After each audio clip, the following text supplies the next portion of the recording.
16 ಸೋಮವಾರ ವ್ರತದ ಮತ್ತೊಂದು ಕತೆ. ಗೊರವಿಗೆ ದೊರಕಿದ ಸದ್ಗತಿ. ಒಮ್ಮೆ ಪರಮೇಶ್ವರನು ಪಾರ್ವತಿಯೊಂದಿಗೆ ಕೈಲಾಸವನ್ನು ಬಿಟ್ಟು ಭೂಲೋಕಕ್ಕೆ ಬಂದಿಳಿಯುತ್ತಾನೆ. ಅಂತಹ ಸಮಯದಲ್ಲಿ ಕೈಲಾಸದಂತೆ ಇರುವಂತಹ ಒಂದು ವಿಶಾಲವಾದ ಮಹಾದೇವರ ಗುಡಿ ಇರುತ್ತದೆ. ಆ ದೇವಾಲಯವನ್ನು ಕಂಡು ಪರಮೇಶ್ವರನು ಪಾರ್ವತಿಯನ್ನು ಉದ್ದೇಶಿಸುತ್ತಾ, ಹೇ ಗಿರಿಜೆ, ದೇವಾಲಯವನ್ನು ನೋಡಿದೆಯಾ? ಇದರ ಸುತ್ತಮುತ್ತಲಿರುವ ಹೂವುಗಳು, ಹೂವಿನ ಗಿಡಗಳು ಎಷ್ಟೊಂದು ಸುಂದರವಾಗಿ ಕಂಗೊಳಿಸುತ್ತಿರುವವು. ಇದರ ಪರಿಮಳದಿಂದ ಮನವು ಎಷ್ಟೊಂದು ಉಲ್ಲಾಸಹಿತವಾಗುತ್ತಿದೆ. ಇತ್ತ ನೋಡು, ಬಿಲ್ವ ವೃಕ್ಷಗಳ ಸಾಲು ಸಾಲಾಗಿ ಎಷ್ಟು ಚೆನ್ನಾಗಿ ಒಪ್ಪುತ್ತಿರುವವು. ಇಲ್ಲಿ ನಾವು ವಿಶ್ರಮಿಸಿ ಪಗಡೆಯನ್ನು ಆಡೋಣ ಎಂದು ಹೇಳಿ ಪಾರ್ವತಿಯಿಂದ ಉತ್ತರವನ್ನು ಅಪೇಕ್ಷಿಸದೆ ಪಗಡೆಯನ್ನು ಪ್ರಾರಂಭಿಸಿಯೇ ಬಿಟ್ಟನು. ಅದೇ ಸಮಯಕ್ಕೆ ಪ್ರತಿನಿತ್ಯದಂತೆ ಆ ದೇವಾಲಯಕ್ಕೆ ದೇವರ ದರ್ಶನಕ್ಕೆಂದು ಬಂದಿದ್ದ ಗೊರವಿಯು ಅದನ್ನು ನೋಡಿ ಆಶ್ಚರ್ಯಭರಿತಳಾಗಿ ಅವರ ಆಟವನ್ನು ನೋಡುತ್ತಾ ಕುಳಿತುಕೊಂಡಳು. ಆ ಆಟದಲ್ಲಿ ಪರಮೇಶ್ವರನು ಗೆದ್ದನು. ಅದಕ್ಕೆ ಪಾರ್ವತಿಯು ನಾನು ಗೆದ್ದೆನೆಂದು ಅಂದಳು. ಅದೇ ರೀತಿಯಾಗಿ ಅವರಿಬ್ಬರಲ್ಲಿ ಚೇಷ್ಟೆಯ ವಾಗ್ವಾದವು ನಡೆಯಿತು. ಕೊನೆಗೆ ಪಾರ್ವತಿಯು ಅಲ್ಲಿಯೇ ಕುಳಿತಿದ್ದ ಗೊರವಿಯನ್ನು ನೋಡಿ, ಏನಮ್ಮ, ನಮ್ಮ ಆಟವನ್ನು ನೀನು ನೋಡುತ್ತಿರುವೆ. ಈ ಆಟದಲ್ಲಿ ಯಾರು ಗೆದ್ದದ್ದು ಹೇಳು ಎಂದು ಕೇಳಿದಳು. ಆಗ ಗೊರವಿಯು ವಿಚಾರ ಮಾಡತೊಡಗಿದಳು. ಪರಮೇಶ್ವರನು ಗೆದ್ದಿರುವುದು ನಿಜವಿದ್ದರೂ ಹೆಣ್ಣೆಂಬ ಅಭಿಮಾನದಿಂದ ಪಾರ್ವತಿಯೇ ಗೆದ್ದಳೆಂದು ಹೇಳಲು ಅವಳ ಮನ ಒಪ್ಪಿತು. ಅದೇ ರೀತಿಯಾಗಿ ಅವಳು ಪಾರ್ವತಿಯೇ ಗೆದ್ದಳೆಂದು ಹೇಳಿಬಿಟ್ಟಳು. ಅವಳ ಮಾತುಗಳನ್ನು ಕೇಳಿ ಪರಮೇಶ್ವರನಿಗೆ ಸಿಟ್ಟು ಬಂದಿತು. ಆಗ ಪರಮೇಶ್ವರನು, ಎಲೆ ಗೊರವಿಯೇ, ಕಣ್ಣಿನಿಂದ ಕಂಡರೂ ನೀನು ಸುಳ್ಳು ಹೇಳಿರುವೆ. ಅಂದ ಬಳಿಕ ನಿನಗೆ ಕುಷ್ಠರೋಗವು ಪ್ರಾಪ್ತವಾಗಲಿ ಎಂದು ಶಾಪವನ್ನಿತ್ತು. ಇನ್ನು ಇಲ್ಲಿ ನಿಂತರೆ ಶಾಪ ವಿಮೋಚನೆಗೆ ಪರಿಯನ್ನು ಬೇಡುವಳೆಂದು ತಿಳಿದು ಅಲ್ಲಿಂದ ಮಾಯವಾಗಿ ಬಿಟ್ಟನು. ಆಗ ಗೊರವಿಗೆ ಶಿವನ ಶಾಪದ ಬಲದಿಂದ ತತ್ಕಾಲಕ್ಕೆ ಅವಳ ಮೈ ತುಂಬ ಉರಿ ಎದ್ದಿತು. ಆಗ ಗೊರವಿಯು ಪಾರ್ವತಿಯ ಚರಣಗಳಿಗೆ ವಂದಿಸಿ, ತಾಯಿ, ಈ ಸಮಯದಲ್ಲಿ ನನಗೆ ನೀನೇ ಉದ್ಧಾರ ಮಾಡಬೇಕಲ್ಲದೆ ಬೇರಾರಿಂದಲೂ ಸಾಧ್ಯವಿಲ್ಲ ಎಂದು ಮೊರೆ ಹೊಕ್ಕಳು. ಆಗ ಪಾರ್ವತಿಗೆ ಅವಳ ಬಗೆಗೆ ಕನಿಕರ ಬಂದಿತು. ಆಗ ಆಕೆಯು ಗೊರವಿಗೆ, ಭಕ್ತೆ, ನೀನು ಹೆಣ್ಣೆಂಬ ಅಭಿಮಾನದಿಂದ ಸುಳ್ಳು ಹೇಳಿದೆ.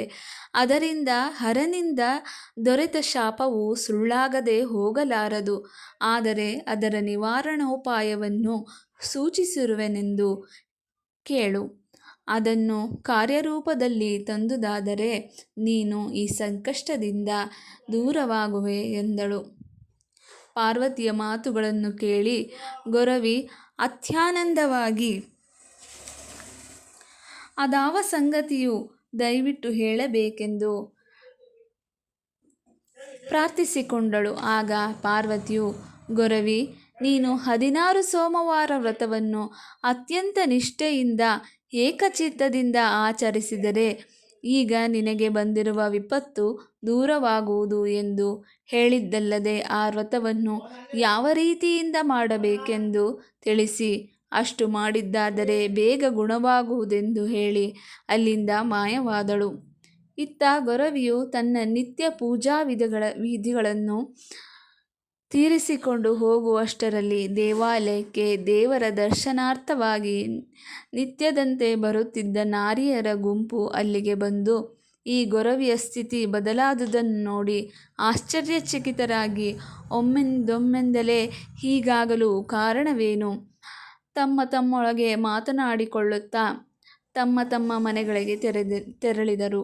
ಅನಂತರ ಗೊರವಿಯು ಪಾರ್ವತಿಯ ಹೇಳಿಕೆಯಂತೆ 16 ಸೋಮವಾರ ವ್ರತವನ್ನು ಪ್ರಾರಂಭಿಸಿದಳು.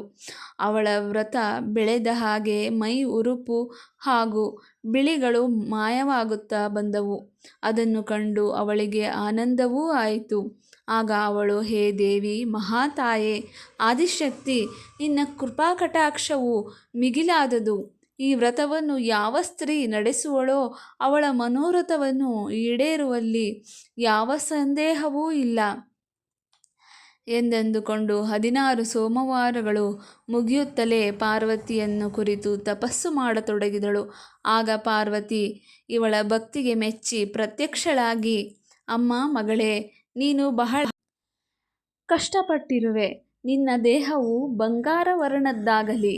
ಈ ಹೊತ್ತಿನಿಂದ ಗೊರವಿ ಹೋಗಿ ಗೊರವ ಪುಷ್ಪವಾಗಿ ಜನಿಸು.